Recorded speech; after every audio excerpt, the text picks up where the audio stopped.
chapter today from your supplementary reading with the Happy Prince. अब इस title को ध्यान में रखकर why it is said that it is a happy prince, जो भी व्यक्ति है इसमें हैप्पी प्रिंस कौन था, ठीक है, चेक करते हैं. The happy prince was a beautiful statue. पहली लाइन में क्लियर हो गया. हैप्पी प्रिंस एक स्टैचू के फॉर्म में है, बहुत खूबसूरत स्टैचू है उसके. He was covered with gold. और इसकी स्टैचू है ना, अंदर से भले ही लोहे की या किसी चीज की बनी होगी या मिट्टी की भी हो सकती है, लेकिन ऊपर से उसका कवच, कवरिंग गोल्ड का था. Second, he had sapphires for eyes. क्या बात है, आंखें प्रेशियस स्टोन के बने हुए, डायमंड जिनको बोलते हैं सैफियर्स होते हैं, actually they are very precious stones. तो सैफियर्स की उसकी दोनों आंखें बनाई गई थी. Okay. And a ruby in his sword. उससे भी भारी उसका जो स्वॉर्ड है, या उसके पास जो उसका तलवार वगैरह जो भी है, उसके स्वॉर्ड में, उसके स्वॉर्ड में एक रूबी लगा हुआ है. Now the question is, why did he want to part with all the gold that he had and his precious stones also? अब इस कहानी के अंदर ये जो हैप्पी प्रिंस जो स्टैचू के फॉर्म में, हमने मूवीज भी बहुत सारी देखी, उसमें भी बताया जाता है कभी कभी कि नॉन लिविंग थिंग बातें करते हैं. उसी तरह से ये हैप्पी प्रिंस जो है ना, किसी से बात करता है इस लेसन में. इमेजिनेटिव फिक्शनरी स्टोरी ना, इसलिए okay, it's an fiction, it's an imaginative concept, so we need to accept it accordingly. Okay, what is mentioned by the writer and what is the writer trying to tell us, ये हमें accept करना है. अब इसमें last question पता है क्या है, आखिर में ये जो हैप्पी प्रिंस है वो उसके शरीर पर जो पूरा गोल्ड है ना, वो पूरा का पूरा दान में दे देना चाहता है. उसको रिमूव करके यूज करो, ऐसा कहता है वो. Use it. He wants to part with all the gold. And second thing is, whatever precious stones are there, जो भी precious stones उसके पास लगे हुए ना, उसके टिल्ट में, सोर्ड के टिल्ट में भी इतने सारे हैं ना कि मत पूछो. टिल्ट समझ हो, या H Alt, not tilt, it is hilt. उसके लिए और भी वर्ड्स है इसमें दिया होगा लेसन में, जो खास करके जहां पर हम हाथ से किसी सोर्ड को पकड़ते हैं, तलवार को पकड़ते हैं ना, जो पकड़ने का हिस्सा होता है ना, उस हिस्से को कुछ और कहते हैं. ये भी हम लेसन में से पढ़ेंगे. तो ये पार्ट्स होते हैं एक्चुअली.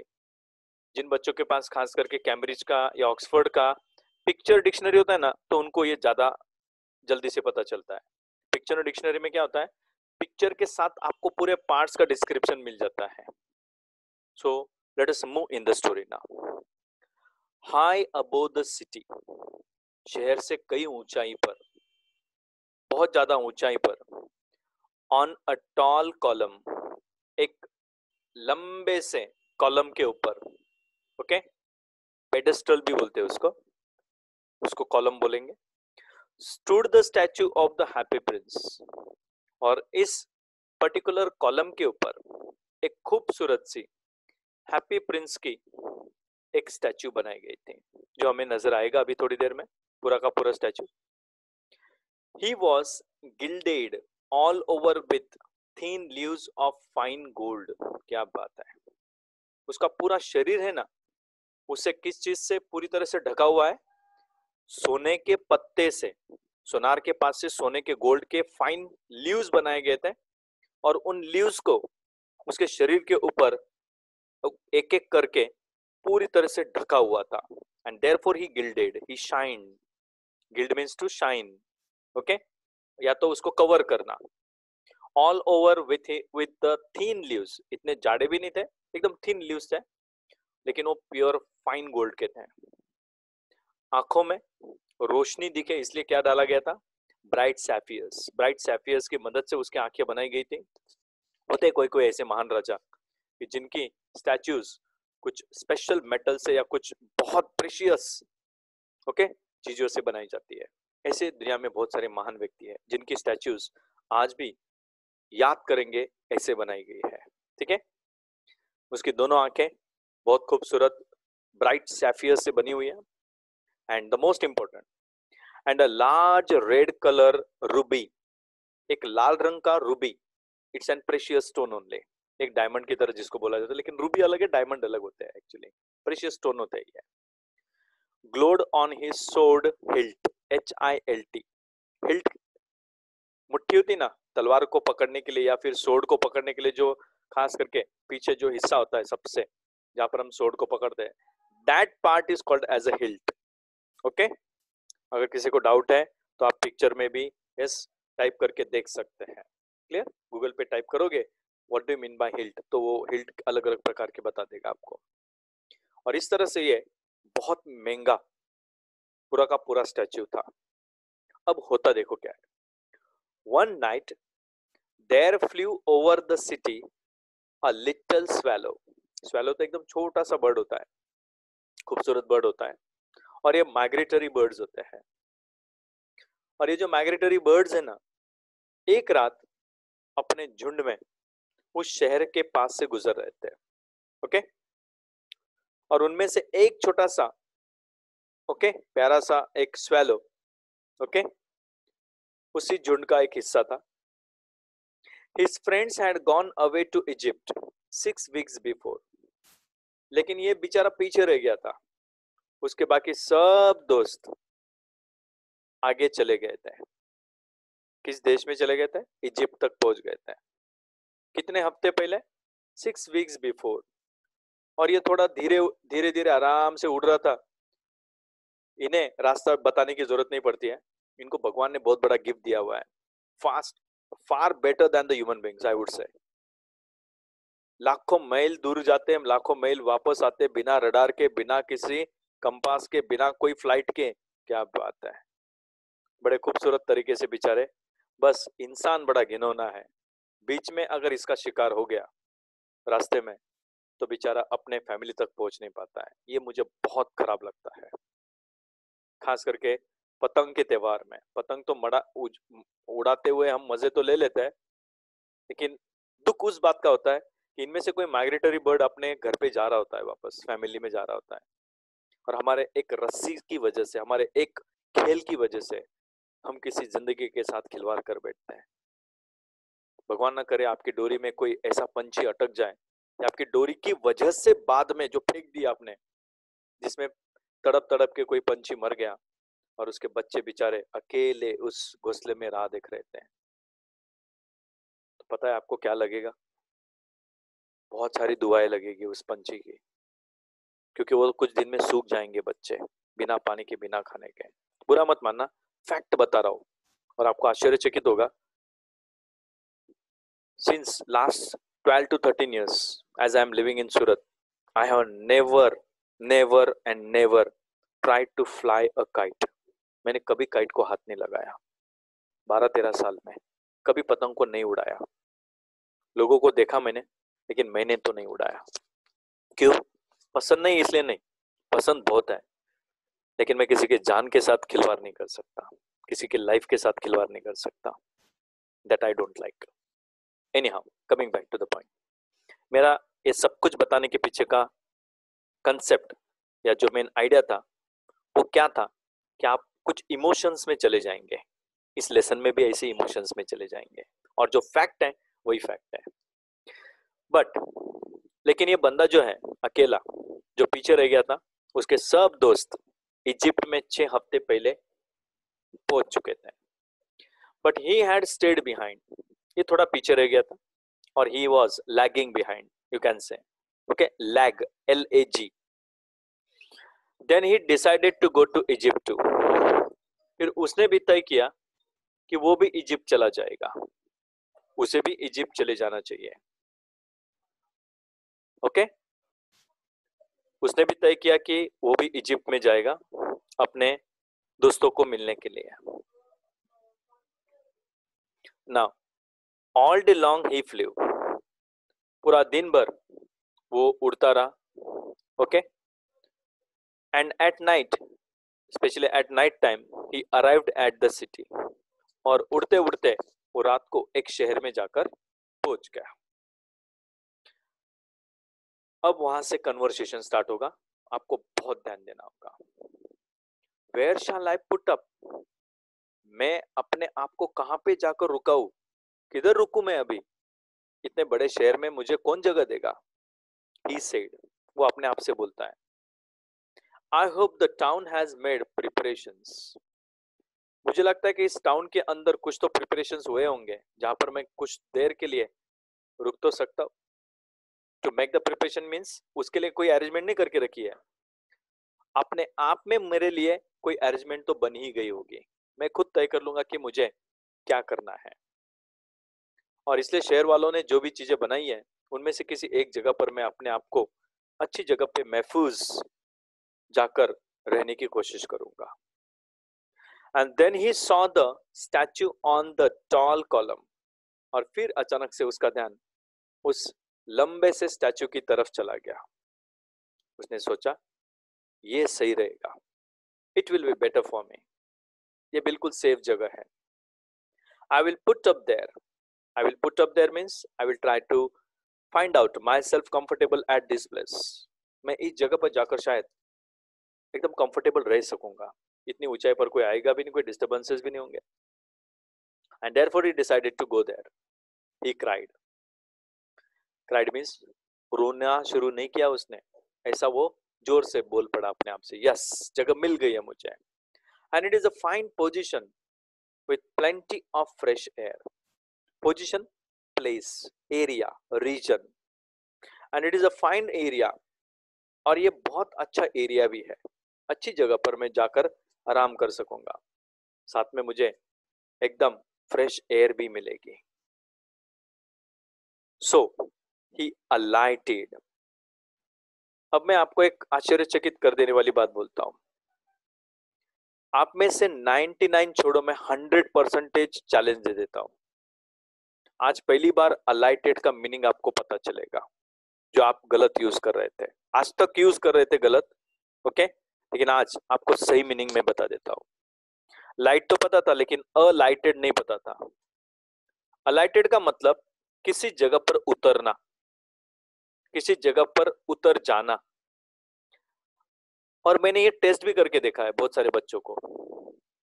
अभी भी मैं ये बात क्लियर कर देता हूं आपको, अगर हमें किसी ने बोला कि मैं ट्रेन में मैं ट्रेन में सूरत में जब था, ओके, सूरत के प्लेटफॉर्म पे तो खड़ा हुआ ऐसा मान के चलिए, मैं ट्रेन में चढ़ा, मैं घुसता नहीं हूं, ट्रेन में चढ़ता हूं, और फिर नवसारी जाकर उतरा या वापी जाकर उतरा, इसको इंग्लिश में बोलना होता है। बड़े भयंकर सेंटेंस बनाते हैं, सही में बोलो, आई क्लाइम्ड, क्या बात है, सीढ़ी लगाई थी क्या, सीढ़ी लगाई थी, है ना, क्लाइम्ड। आई एंटर्ड, गुफा में घुस गए थे क्या, गुफा में घुसे थे कि घर में घुसे थे, आई एंटर्ड। आई जम्प तो नहीं बोलना भगवान के लिए प्लीज, ओके, कोई स्विमिंग टैंक तो है नहीं, है ना। तो ऐसे भयंकर शब्दों का इस्तेमाल हम करते हैं। आज आपको एक नया वर्ड बता देता हूं मैं, एकदम simple and sober. Black board तो पता है, व्हाइट बोर्ड भी पता है, बस उनको व्हाइट और ब्लैक वर्ड को निकाल दीजिए, बोर्ड वर्ड बचता है, बोर्ड, उसको एज अ वर्ब यूज कीजिए, I boarded the train, that is the beauty of the sentence.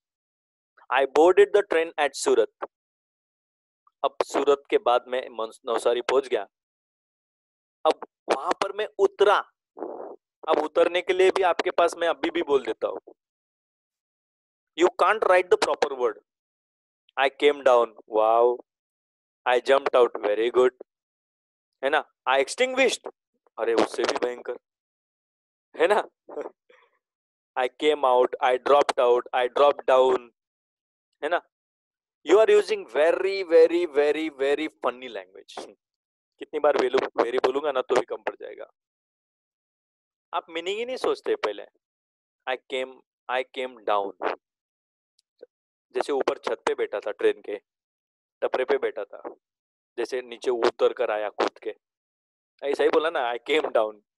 I went out, घर बंद करके गए थे क्या, कि ताला मार के गए थे, आई वेंट आउट, जेल में से निकले कि रिलीज हो गए जेल में से, नहीं ना, so use correct words. I mean to say alighted, ये शब्द याद रखना. I boarded the train, I alighted from the train. They are the most important words. Alighted को याद रखने का पता है तरीका बोलता हूं मैं. ABCD का A, ओके, और जो लाइट चमकती है तो A दिखता है, ऐसा मान के चलिए. अ लाइट हो गया. I have a light in my house. बस उनको जोड़ दो. Alighted एक नया शब्द बन जाता है. That is my method to teach that word. पक्का दिमाग में रहेगा आपके. ओके, अ लाइट, लाइट को देखती समझ, अ लाइट, चल लाइट नीचे उतर जा, ऐसा बोल देने का उसको. तो मतलब वो नीचे उतरने को अलाइटेड बोलता है. I hope for the first time after long span of time studying in good English medium today you understood. हाँ सर, सच में बोलते हैं हम, हमें नहीं पता था ये दो वर्ड यूज करता है. You will accept it, you have to accept it. So okay, today you have learned very beautiful words today. One is boarding, to board in the train, and to alight from the train. Clear? So he alighted just between the feet of the happy prince. फिर जाकर बेचारा कहां पर उतर गया? उड़ते उड़ते उड़ते प्रिंस के दोनों पैरों के बीच में.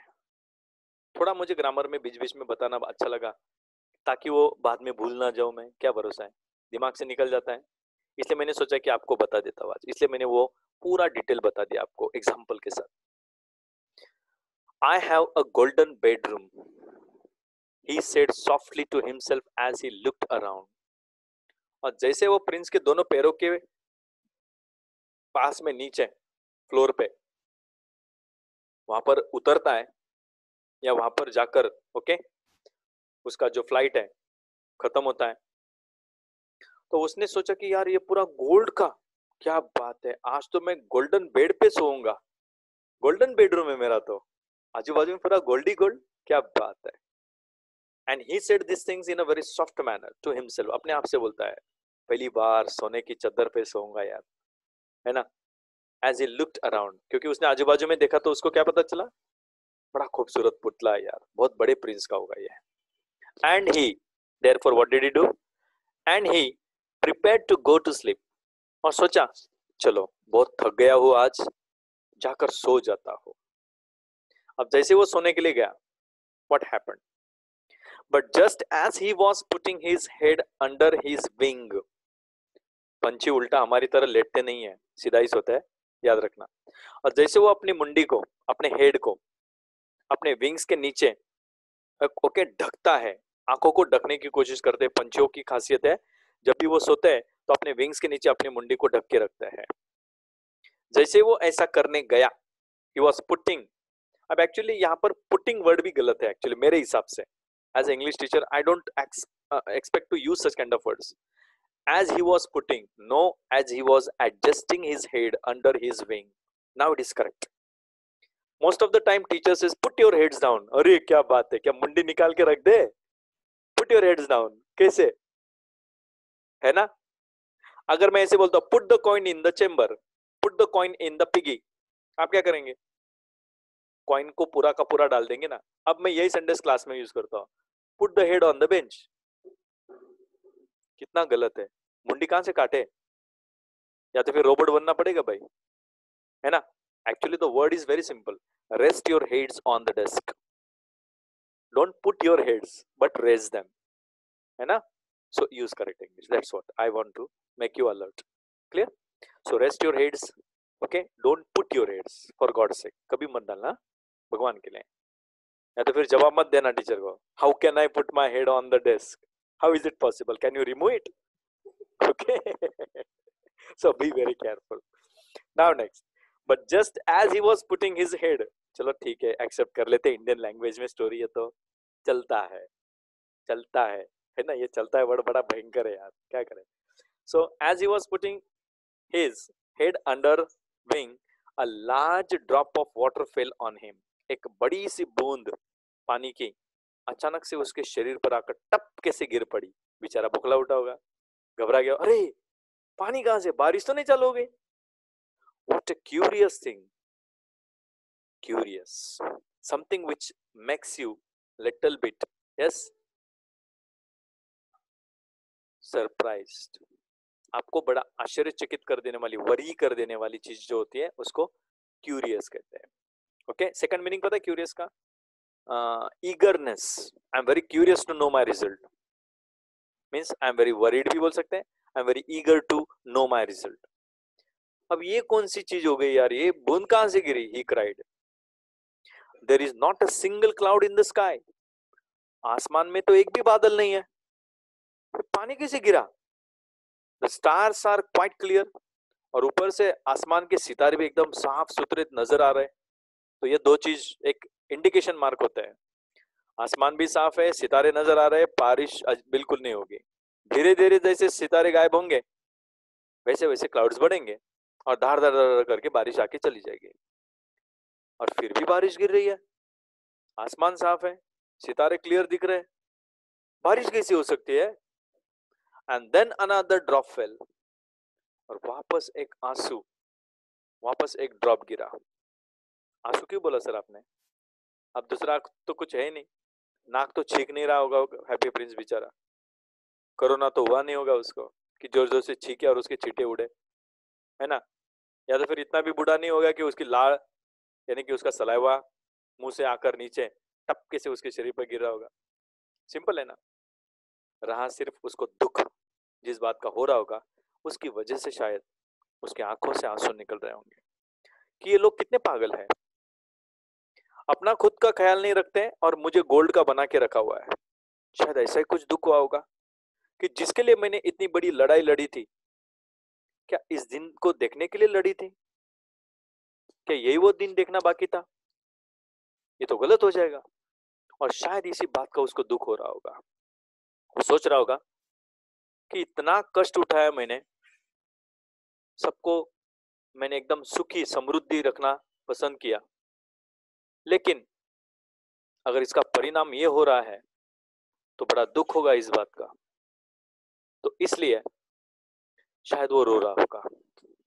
And then he continues to say, what is the use of a statue if it can not keep the rain off. ये स्टैचू का उपयोग ही क्या है? बर्ड बोलता है, स्वैलो बोलता है, इस स्टैचू का उपयोग ही क्या है अगर वो बारिश को प्रोटेक्ट करने से मुझे रोकता है, या बारिश मुझ पर गिर रही होगी तो ये स्टैचू का मतलब ही क्या हुआ? फिर स्टैचू की वजह से मुझे प्रोटेक्शन तो मिलना चाहिए बारिश से कम से कम. He said, I must look for a good chimney pot.